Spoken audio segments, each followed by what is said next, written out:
The New York State Office of Addiction Services and Support, or OASAS, provides this podcast as a public service. Thoughts and opinions expressed do not necessarily represent or reflect those of the agency or state. This is Addiction, the Next Step.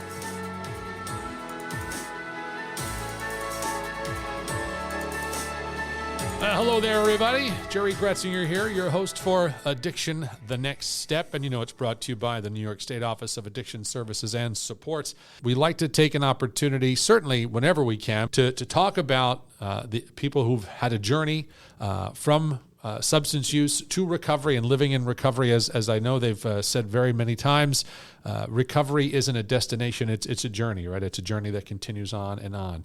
And so it's important that we know what that journey entails for people, because we know others will start that journey, and it's helpful to hear what other people have gone through and how they've been able to maintain their recovery. And we're joined today by two folks who are happy to share their story, and we're thrilled that they are. We've got Danial Jordan, and we've got Charles Lloyd. Charles, who also happens to be a program director for a recovery outreach center. We'll get more into that coming up a little bit. But gentlemen, thank you both for joining us this afternoon. You're welcome. Thank you. Very nice to have you both. So yes, sir. Daniel, I'm going to start with you. And I think what we want to do is I want to hear a little bit about, like just like that real life experience, right? What was the substance use story that you had? Where did you come from? How did you get to a point of, wanting to go through treatment and get yourself to recovery, and how does that maintain itself? So let's start with the very beginning. Take us back to the substance use issues that you were living with. I started my path to recovery at the early age of 7 years old, was labeled with ADHD and put on a drug called Ritalin. By the age of 11 or 12, I was already doing drugs and drinking alcohol. At this time in life, I have been through a lot, from sexual abuse to physical torture, and I masked the pain by getting high. Later in life, I seen many doctors, and they all gave me different diagnoses. They said I was someone who suffers from bipolar and schizoaffective disorders, and was put on drugs that I didn't want to take because they made me get fat and the side effects were bad. So I never took the meds early on in life. I did some really bad drugs that really harmed my mind. I used them to escape from reality, but they only made things worse and life a whole lot harder. I wish that I had never done drugs before, but it made me the person I am today. My dark past made room for my bright future to shine through. The worst day of my life was the day I hurt my good friend. I cannot take it back. The damage is done. But I've been hospitalized across the state for 13 years now, and I take my medicine regularly, and I know it's something I need for life. I don't get high. My life is better every day that I'm on this planet. I now have a good support network of family and friends, counselors, and doctors, which was able to find the best medication that works best for me. I'm now going into the community 7 days a week, Monday through Saturday. I attend AA as well as other support groups that help me maintain my independence one day at a time. I can tell you this, my king has given me another shot at having a good life with a clean slate and a fresh new start. I'm taking it and running with it. All I can say to someone who is out there hurting, if you like the meds or not, just take them anyways. It's for your own good. All things get better in time. One thing that I've learned, never judge a book by its cover or another man until you've walked a mile in his shoes. No matter how bad things may be, there's always good that can come out of it. If you look for the good in things, you will find it. Life is a journey. Pray, hope, and don't worry. This is my story, Daniel Jordan. Daniel, I appreciate that. You shared a lot of important information there. You definitely gave us an insight into your story, kind of where it began and the journey that you've taken from there.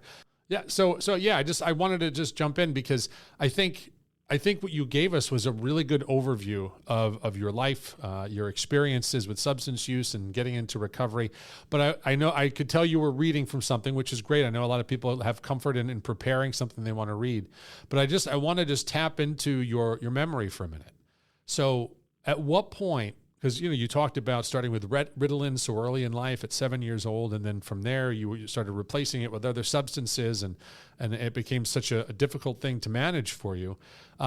You talked about hurting a friend, and that was sort of your lowest point. And I'm wondering, however specific you're looking to get, I don't know what happened with the friend. You said that was the lowest point. Was that the point at which you said, I need to do something about this? So or was there another thing that pushed you in the direction of saying, today something has to change? Well, I'm sure I had multiple things in my life say that this is where I need to change. That's what brought me to my knees. I don't know what to say, that was probably the worst thing that ever could have happened to me in my life. It turned around to be a lot of good came out of it. I hate to say that, but it's just the way it is, Well, that's what you try to do. You have a horrible situation. You try to make something good come out of it. We talk to so many people who have loved ones who passed because of substance use, and they try to do things in their memory to at least have something positive come out of it. I get the sense you probably don't want to talk about too many specifics with this friend, but let me just ask, you say you hurt them. Was it you hurt them emotionally, physically? I just want to paint a little bit more of a picture for people so that they understand. I hurt my friend physically. I hurt him. Understood. And so that happened, and in the wake of that was when you had that moment of, this has to clarity. end. Yeah. Yes, sir. So talk to me too about how that journey then started. You got to that point. What did you do to get that treatment started so you could get on the path of recovery? Well, I was hospitalized, and I've been in institutions for a very long time. That's how I got on my path to recovery. Now I'm 14 years sober, no drinks, drugs, alcohol, no anything like that in 14 years. So wow. Congratulations on that, by the way. That's great. Thank you. I have a song I want to share about my recovery and stuff. A song, you said? I know that's something that I heard about you, that what you do is you take some of your energy and you put it towards music writing, correct? Yes, sir. Yeah, music was my outlet to get out of myself and become connected and in touch with my creator that gave me these lyrics and these songs to put together. And I think it's phenomenal that I was able to come up with 190 songs when I was in Rochester Psychiatric Center for 5 years. I wrote 190 songs. And I think that's amazing. Like I said, what I had done was horrible, but I hate to say so many good things came out of it. Sobriety for 14 years, you can't buy that kind of, I go to AA 6 days a week every morning. By 7:30, I'm out the door, back home by 9. I go to a mile down the road and back to AA every single morning, 6 days a week. Wow. I mean, you take a person that's addicted to crack rock cocaine and, marijuana and other substances and stuff, living not a good way, to living, doing everything the right way, and things keep falling into my lap because of that. I don't know what to say. If you put God first, everything else tumbles along down with that, and all I can say is this: everything the enemy stole from me, my God, my creator, gave it back to me. And that is amazing.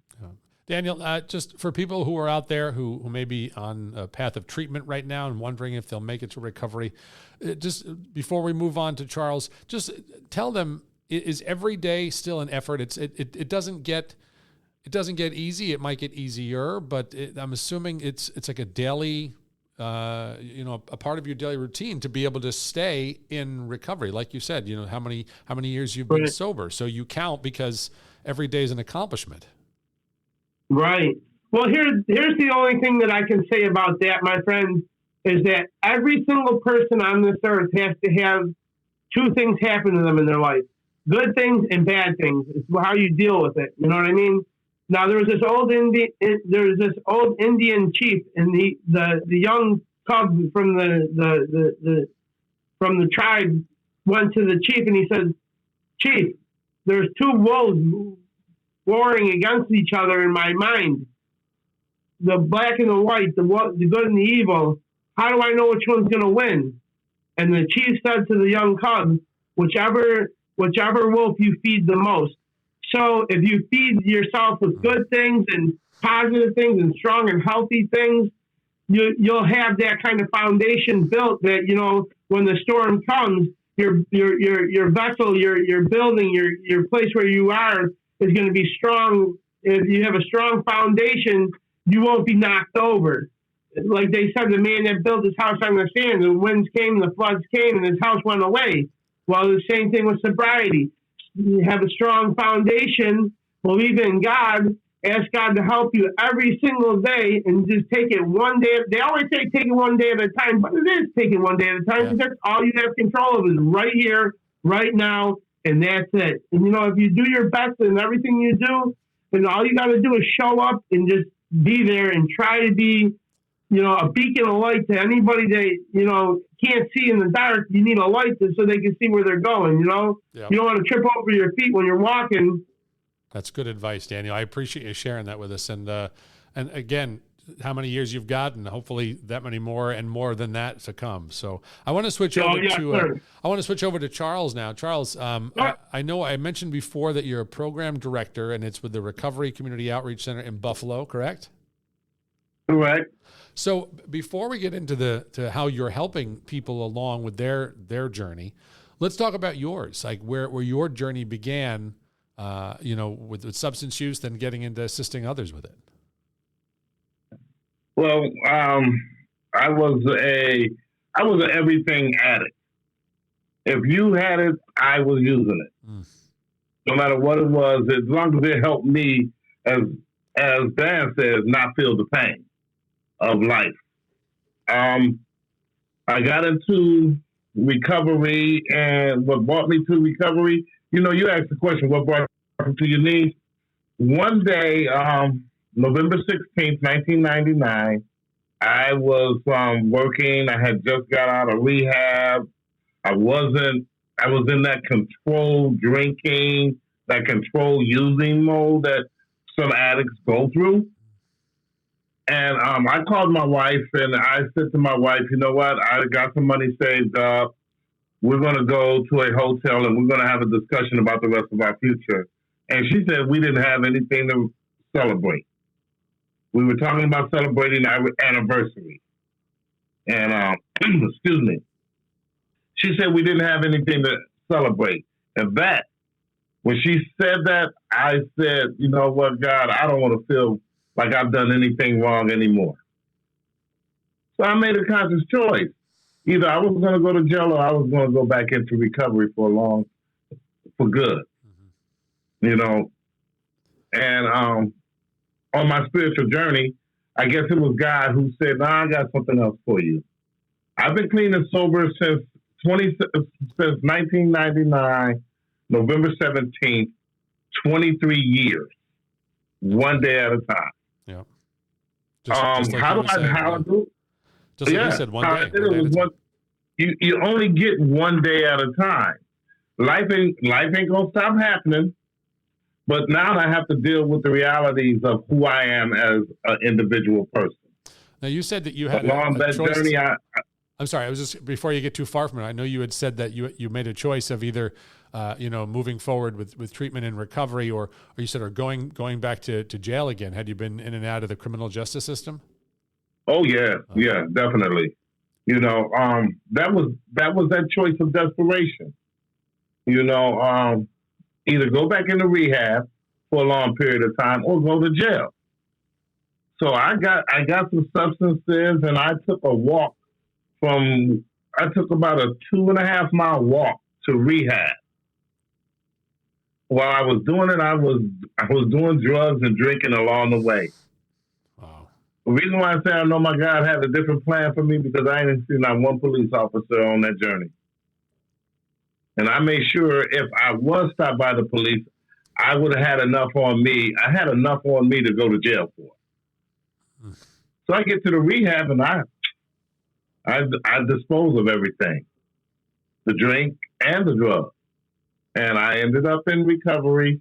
From there, when I got out of the rehab I was in, I think it was about a year after I got out of the rehab I was in, I ended up working for that rehab as a advisor, as a housing advisor for a men's.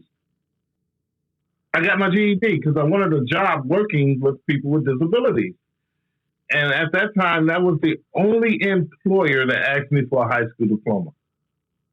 So I had to go get one. Good for you for doing Being this. sober, being sober and clear-headed, I was able to pass that test and move on. All right, now I'm going to jump in here really quick, because I'm hearing how both you and Daniel talked about how you had that point and you decided, I'm going to make a change, and then you went and you got your GED, and it makes it like, when you talk about it in hindsight, it makes it sound like I just made this decision and boom, I was on the right path and it was all good. And I know you're both saying it, take it one day at a time. But if I want to speak to some of the people out there who may be on that journey and aren't at the point where they're counting the years that they've been in recovery yet, and it is a struggle. I want them to hear a little bit of how challenging that may have been at one occasion or another to stay on that path. What could you tell them? Well, it's going to be challenging because you got to deal with life on life terms. You're no longer suppressing your feelings through drugs and alcohol. Like I said earlier, life is going to happen. So what do you do when someone makes you angry? What are you doing when you're feeling symptomatic from your diagnosis, from your mental health? When you're feeling angry, anxious, depressed? Do you return back and when you know what alcohol and drugs are going to do to you, do you take that road, or do you learn skills to help you get through day-to-day life? Because it's not going to stop. That's the reality. That's the one thing that you realize when you stop using drugs and alcohol and you get that clarity. Life hasn't stopped happening. You're going to run into those situations that, as they say in the big book of Alcoholics Anonymous, you're going to run into those situations that used to baffle you. But you're going to learn how to get through them. And it takes practice. And you get one day at a time to practice. Charles, let me ask you now, again, we sometimes like to speak directly to people. If there are people, I know you work out in the Buffalo area, who are hearing this and say, okay, I'm ready to talk to somebody. I'm touched by what I'm hearing today. I want to start my journey to treatment and recovery. What could they expect if they reach out, if they want to get involved in a program? That decision, or you come to the realization that you told yourself you got a problem, then you have to make that decision of getting help for that problem. And understanding that you don't know how to, because you've been doing something so long, you may have heard, all you got to do is put the drug down. That is not the case. It's adjusting your thinking, attitudes, and behaviors to get to a place where you are able to do something different. I know I had to start working with others, help me get outside of myself. Here at the Recovery Community Outreach Center, we are a peer-ran program. What that means is we are people with lived experience, giving support to people who come through our doors looking for someone to listen, someone who understands them. We are empathic people who care.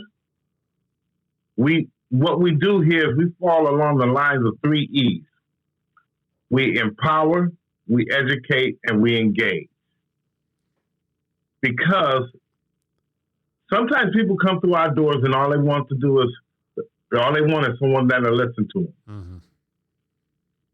I empower my team to ask the question, what happened to bring you here?